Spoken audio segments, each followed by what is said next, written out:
The three biggest lead indicators are in very softly ranked order from 1 to 3.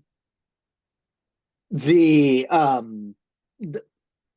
active transfer of more sophisticated military technology between Russia and Iran as one.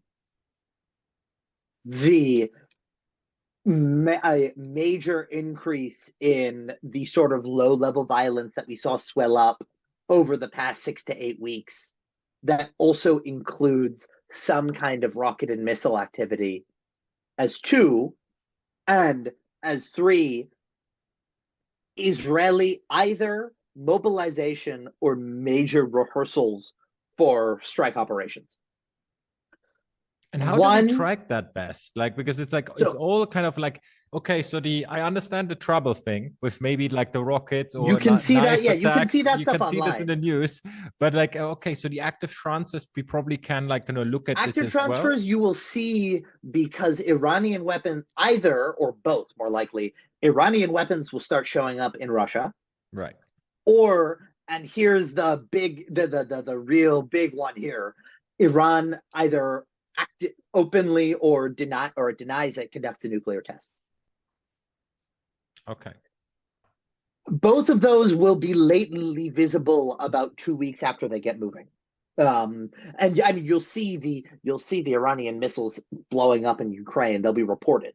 They'll have Iranian serial numbers on them. And on the other side, it'll also there'll be Russian military technology advanced stuff that to show up in Iran. It'll just be a couple of weeks until it's noticed by open source analysts online, effectively. And the mobilization part, like, is this like kind of announced? Is this like, transparent? Is this? Yeah, you'll be able to see. It'll be reported on quietly, but it'll be reported on Israeli news media. Part of the whole issue with this constitutional crisis in Israel is people refusing to show up for mobilization and training. Part of the reason that the current government has decided to step back for now is there's I suspect an awareness on their part that a war was actually quite likely over the past 6 weeks and remains very likely, and that the most important thing right now is maintaining the structure of the Israeli military mobilization system, and that this political issue has disrupted it so deeply as to actually decrease deterrence credibility.